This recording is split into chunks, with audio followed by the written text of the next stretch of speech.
Good morning everyone. Okay, आज हम पढ़ेंगे लेसन नंबर 6 जो अब तक यूट्यूब पे हमारे चल रहे थे वीडियो क्लासेस। उसमें लेसन नंबर 6 चल रहा था।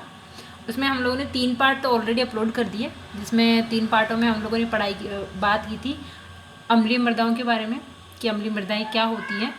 देन उसके बाद में अम्लीय मृदाएँ बनने के कारण के बारे में बात की थी। और देन उसके बाद में हमने डिस्कस किया था कि जो अम्लीय मृदाएँ होती हैं वो पौधों पर किस तरीके से प्रभावित करती है और उन अम्लीय मृदाओं को सुधारते कैसे। तो उसी लेसन का अब नेक्स्ट जो टॉपिक है वो है लवणीय मृदाएँ, क्योंकि उसका पूरा टाइटल था ना अम्लीय मृदाएँ और लवणीय मृदाओं को मृदाएँ। तो अब नेक्स्ट बात करते हैं हम लवणीय मृदाओं के बारे में कि लवणीय मृदाएँ होती क्या है। तो जैसे हम लोगों ने अम्लीय मृदाओं को पीएच के आधार पर बांटा था, यानी ऐसी मृदाएँ जिनका पीएच मान 7 से कम होता है वो क्या कहलाती थी, अम्लीय मृदाएँ। तो उसी प्रकार यानी ऐसी मृदाएँ जिनका पीएच मान 7 से यानी पीएच मान 7 से अधिक होता है तो ऐसी मृदाएँ क्या कहलाती है, लवणीय मृदाएँ कहलाती है। जब इन मृदाओं की हम परिभाषा लिखेंगे तो इन परिभाषा में लिखेंगे यानी ऐसी मृदाएँ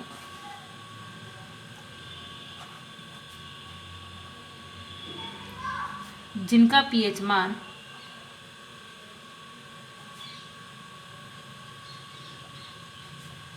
7 से अधिक होता है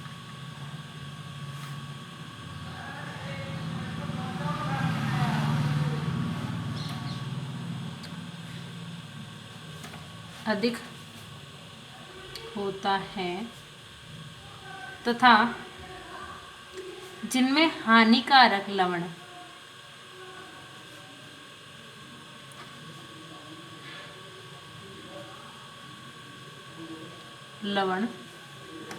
उपस्थित होते हैं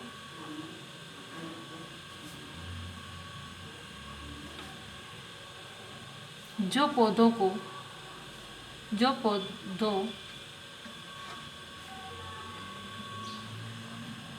की वृद्धि को प्रभावित करते हैं।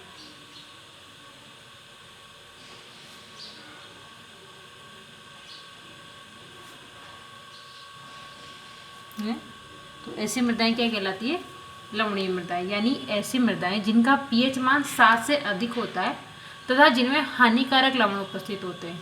और ये हानिकारक लवण क्या करते हैं, पौधों की वृद्धि को प्रभावित करते हैं। क्या कहलाती है, लवणीय मृदाएं कहलाती है। दूसरी बात अगर कही जाए तो ये जो लवणीय मृदाएं होती है यह मुख्यतः शुष्क एवं अर्धशुष्क क्षेत्रों में पाई जाती है।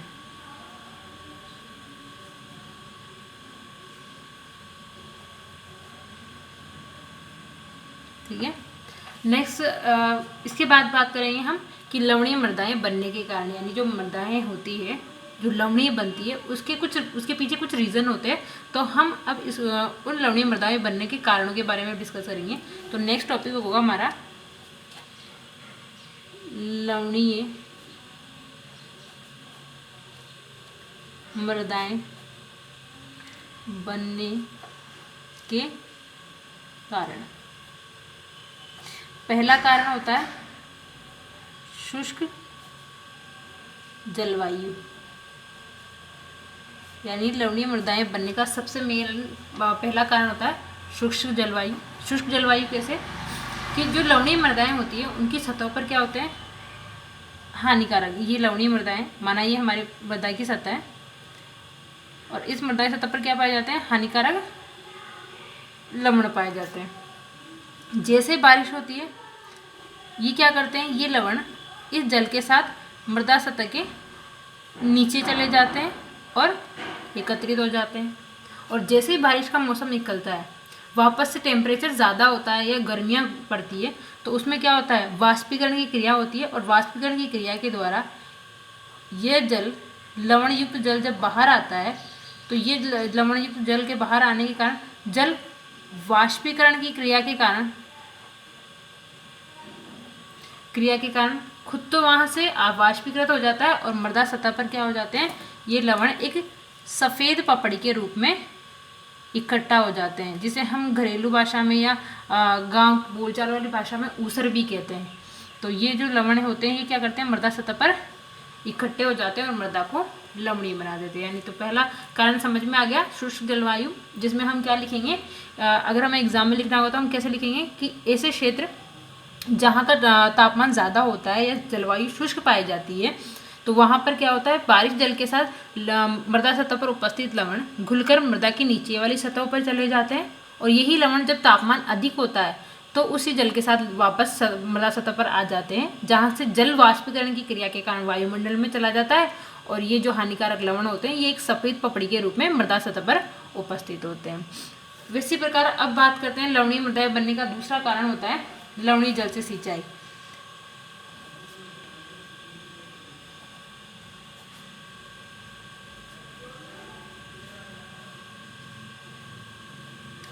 दूसरा रीज़न है लवणीय जल से सिंचाई। इसमें क्या होगा कि जब हम किसी खेत में या किसी भी क्षेत्र में बार बार हम किसी लवणीय युक्त जल के माध्यम से सिंचाई कर रहे हैं, यानी ऐसे खेत में पानी दे रहे हैं जहाँ क्या होते हैं, जहाँ का जो जल है जिसे हम सिंचाई के रूप में प्रयोग कर रहे हैं उनमें क्या पाए जाते हैं, हानिकारक लवण पाए जाते हैं। तो जब बार बार हम उस जल का प्रयोग सिंचाई के रूप में करेंगे तो उस जल के माध्यम से हमारी मृदा में भी क्या हो जाएंगे, हानिकारक लवण आ जाएंगे, और ये लवण क्या करेंगे, मृदा को लवणीय बना देंगे। अब इन लवणों में भी क्या होता है, जो मृदा कण महीन होते हैं उन मृदा कणों पर हानिकारक ये जो लवण होते हैं वो अधिक मात्रा में आकर यहाँ चिपक जाते हैं, जबकि जो मृदा कण मोटे होते हैं उन पर इन लवणों की मात्रा कम पाई जाती है। यानी अगर हम बात करें लवणीय जल की भी, तो जिन क्षेत्रों में मृदा कण महीन पाए जाते हैं यानी चिकनी मृदाएं होती हैं वहाँ पर ये लवण क्या होते हैं, ज़्यादा मात्रा में एकत्रित होते हैं, जबकि जिन क्षेत्रों में मृदा कण मोटे होते हैं या बालू मृदाएं होती है उनमें ये लवण क्या होते हैं, रिसकर नीचे चले जाते हैं, जबकि मृदा सतह पर कम पाए जाते हैं। तो दूसरा रीज़न होता है लवणीय जल से सिंचाई करने के कारण। तीसरा कारण होता है लवणीय मृदाएं बनने का, वो होता है जल के रिसाव के कारण। तीसरा कारण होता है जल रिसाव के कारण।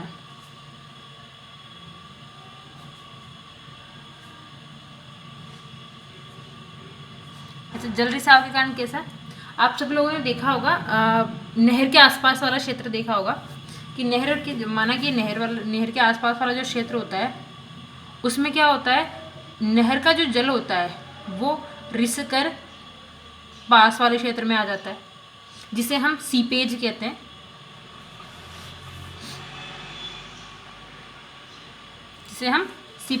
हैं। इसमें क्या होगा कि जो नहरी या कोई भी जल क्षेत्र है उसके आसपास वाले क्षेत्र में उस जल स्रोत का पानी रिस कर आ जाता है, और साथ ही साथ इसमें क्या होते हैं, इस जल में उपस्थित हानिकारक लवण भी क्या होंगे, इस क्षेत्र में आ जाएंगे, और आने के बाद इस मृदा को क्या कर देंगे, लवणीय बना देंगे।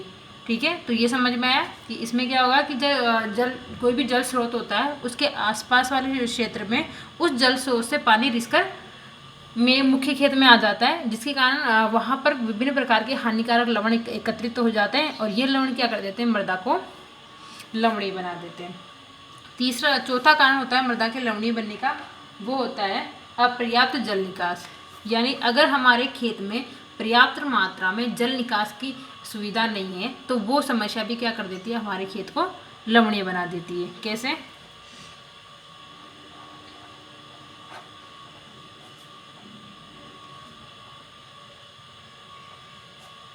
इसमें क्या होता है कि माना कि आपका क्षेत्र है और ये क्षेत्र ऊबड़ खाबड़ क्षेत्र है, तो इसमें क्या होता है, जैसे इस क्षेत्र में जल निकास की उपयुक्त व्यवस्था नहीं है, तो जैसे यहाँ क्या होगा, जल आसपास के क्षेत्रों से जब जल बहकर आएगा तो ये बहकर आया हुआ जल अपने साथ विभिन्न प्रकार के हानिकारक लवण भी लाएगा।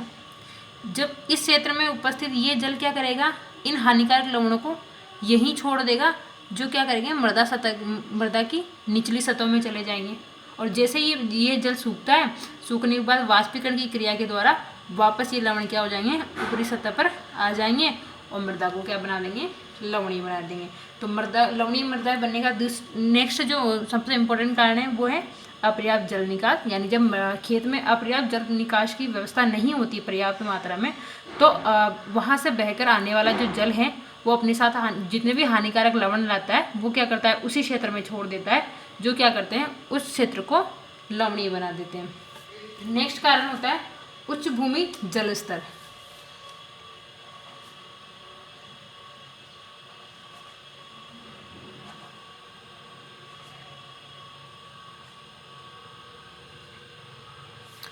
उच्च भूमि जल स्तर, इसमें क्या होगा कि नदी नालों के आसपास की जो मृदाएं होती है या कोई भी जल स्रोत, उसके आसपास के क्षेत्र की जो मृदाएं होती है, उस क्षेत्र का भी जो जल स्तर होता है वो क्या होता है, ऊपर तक होता है, या उसका जो जल स्तर होता है वो ऊंचा होता है। यानी इन क्षेत्रों में यहाँ तक मृदा सतह की ऊपरी सतह तक क्या पाया जाता है, जल पाया जाता है। आप लोगों ने देखा होगा कि नदी के आसपास वाला जो क्षेत्र होता है, अगर वहाँ थोड़ी सी खुदाई करने के बाद ही क्या होता है, पानी निकल जाता है। क्यों? क्योंकि उसकी नदी, उस जल क्षेत्र के आसपास वाला जो क्षेत्र है उसमें भी जो जल स्तर होता है वो कैसा हो जाता है, ऊपर उठ जाता है। तो जैसे ही कोई लवण यहाँ आएगा तो ये लवण भी क्या होगा, इसी जल क्षेत्र में घुला रह जाएगा। और जैसे मृदा में क्या होगा, जैसे तापमान ज़्यादा होगा और वाष्पीकरण की क्रिया होगी, ये हानिकारक लवण पानी के साथ फिर से कहाँ आ जाएंगे, मृदा सतह पर आ जाएंगे और मृदा को क्या कर देंगे, लवणीय बना देंगे। तो नेक्स्ट जो कारण है वो है भूमि जल स्तर का ऊंचा होना। इसमें क्या होगा कि जल क्षेत्रों के आसपास वाला जो क्षेत्र है जिसमें भूमिगत जल का स्रोत ऊंचा पाया जाता है या ऊपर तक पाया जाता है, उन क्षेत्रों में क्या होता है, हानिकारक जो लवण होते हैं वो जल की ऊपरी सतह पर ही घुलकर इकट्ठा हो जाते हैं, जो जैसे तापमान बढ़ता है वाष्पीकरण की क्रिया के द्वारा बाहर निकलते हैं और मृदा सतह को क्या कर देते हैं, लवणीय बना देते हैं। नेक्स्ट जो कारण है वो है मूल पदार्थों की प्रकृति, यानी मूल पदार्थ या पैतृक पदार्थों की प्रकृति। पैतृक पदार्थों की, जैसे अम्लीय मृदाओं में था कि क्या होगा, जिस हम लोगों ने पहले ही लेसन नंबर 1 में बात की थी कि जो मृदाएं होती है वो उनका निर्माण किससे होता है, चट्टानों के माध्यम से होता है। तो यानी जिस प्रकार की चट्टान होगी उससे बनने वाली मृदा भी सेम एज इट इज़ वैसी होगी। तो इसमें क्या होगा कि ऐसी चट्टानें जिनमें क्षारीय तत्व ज़्यादा पाए जाते हैं, यानी इसका एग्जाम्पल भी है बेसाल्ट, यानी ऐसी चट्टानें जिनमें क्षारीय पदार्थ ज़्यादा या क्षारीय खनिज पदार्थ ज़्यादा पाए जाते हैं, तो उनसे बनने वाली जितनी भी मृदाएं होंगी उनमें भी क्या होंगे, क्षारीय तत्व ज़्यादा पाए जाएंगे और यही क्षारीय तत्व क्या कर देंगे, मृदा को लवणीय बना देते हैं या इनमें लवणों की मात्रा को बढ़ा देते हैं। नेक्स्ट कारण होता है मृदा परिच्छेदिका में कड़ी परत का होना। 7वां कारण है मृदा परिच्छेदिका में कड़ी परत।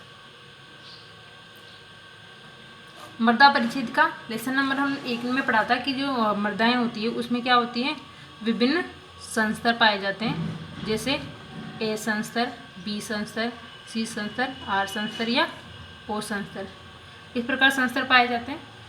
इन संस्तरों में इन संस्तरों में कड़क परत का निर्माण हो जाता है, जिसे हम सब सोइल भी कहते हैं। क्या कहते हैं, सब सोइल भी कहते हैं। तो इस सब सोइल के निर्माण से या कड़क परत के निर्माण के कारण जो भी हानिकारक लवण ऊपर से आएंगे, जल के साथ घुलकर आएंगे, वो क्या होंगे, इस क्षेत्र से नीचे नहीं जा पाएंगे, जब ये यहीं इकट्ठा हो जाएंगे।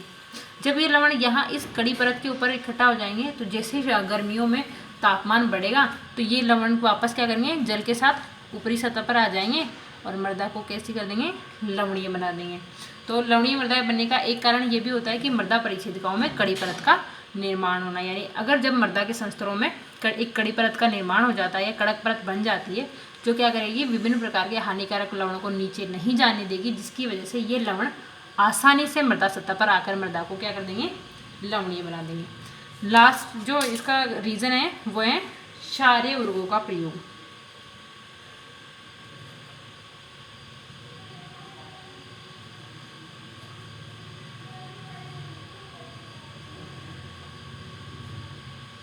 क्षारीय उर्वरकों का प्रयोग, यानी जिस प्रकार हम लगातार अम्लीय उर्वरकों का प्रयोग करने से मृदाएं अम्लीय हो जाती है, उसी प्रकार जब लगातार आप क्षारीय उर्वरकों का प्रयोग करते हो, यानी ऐसे उर्वरक जिनमें कैल्शियम, पोटेशियम या सोडियम आयनों की मात्रा ज़्यादा पाई जाती है, तो जब हम ऐसे तत्वों का प्रयोग करेंगे या ऐसे उर्वरकों का प्रयोग करेंगे जिनमें ये तत्व पाए जाएंगे, तो ये क्या करेंगे, लगातार इनके प्रयोग से मृदा में इनकी मात्रा में वृद्धि हो जाएगी और ये क्या कर देंगे, उस मृदा को लवणीय बना देंगे। तो आई होप आपको ये समझ में आया होगा छठा लेसन लवणीय मृदाओं में कि लवणीय, पहला हम लोगों ने बात की थी कि लवणीय मृदाएं क्या होती है, देन उसके बाद में कि उनके पीएच मान के आधार पर, यानी ऐसी मृदाएं जिनका पीएच मान क्या होता है, 7 से ज़्यादा होता है और उनमें हानिकारक लवण होते हैं, क्या कहलाती है, लवणीय मृदाएं। फिर हमने बात की थी कि लवणीय मृदाएं बनती कैसे, तो पहला इसका कारण था शुष्क जलवायु, दूसरा कारण था कि अगर हम लवणीय जल से सिंचाई कर देते हैं, तीसरा कारण था कि अगर किसी भी जल स्रोत से जल रिसकर आ रहा है यानी सीपेज की समस्या हो रही है तो उससे भी क्या होता है, मृदा लवणीय हो जाती है। चौथा कारण है अगर हम इन क्षेत्रों में पर्याप्त मात्रा में जल निकास की क्रिया नहीं करेंगे यानी जल निकास की समस्या होगी तो उन क्षेत्रों में भी क्या होंगे, हानिकारक लवण वहाँ से बहकर बाहर नहीं जा पाएंगे जबकि वहीं पर इकट्ठा होकर रह जाएंगे जो मृदा को कैसे बना देंगे, लवणीय बना देंगे। नेक्स्ट कारण था उच्च भूमि जल स्तर, यानी जल स्रोतों के आसपास की मृदाएं जिनमें जल स्तर ऊंचा पाया जाता है उनमें क्या होगा, हानिकारक लवण ऊपरी सतह पर ही घुलकर रह जाएंगे, जो जैसे तापमान बढ़ेगा वाष्पीकरण की क्रिया के द्वारा मृदा सतह पर आएंगे और मृदा को कैसे बना देंगे, लवणीय बना देंगे। नेक्स्ट कारण था पैतृक पदार्थों की प्रकृति, यानी जिस प्रकार के पेरेंट मटेरियल होगा उनसे बनने वाली मृदा भी एज इट इज वैसी ही होगी। उसके बाद नेक्स्ट हम मृदा परिच्छेदिकाओं में कड़ी परत, यानी मृदा में पाए जाने वाले विभिन्न संस्तरों में जब एक कड़क परत का निर्माण हो जाता है तो ये कड़क परत क्या करती है, लवणों को नीचे नहीं जाने देती और जो क्या करते हैं, मृदा को आसानी से लवणीय बना देते हैं। और लास्ट वाला है क्षारीय उर्वरकों का प्रयोग, यानी ऐसे उर्वरक जिनमें विभिन्न क्षारीय तत्व जैसे कैल्शियम, पोटेशियम, सोडियम, इनकी मात्रा ज़्यादा होती है। अगर हम लगातार उनका प्रयोग करते हैं तो लगातार इनका प्रयोग करने से इनकी मात्रा क्या होगी, मृदा में बढ़ जाएगी और बढ़ने के कारण क्या हो जाएंगे, ये मृदा को कैसे बना देंगे, क्षारीय या लवणीय बना देंगे। ठीक है, तो आई होप ये वाला समझ में आएगा। नेक्स्ट वाली जो पार्ट होगा, पार्ट 5, उसमें हम बात करेंगे कि लवणीय मृदाओं का निर्माण हुआ कैसे। ठीक है, थैंक यू।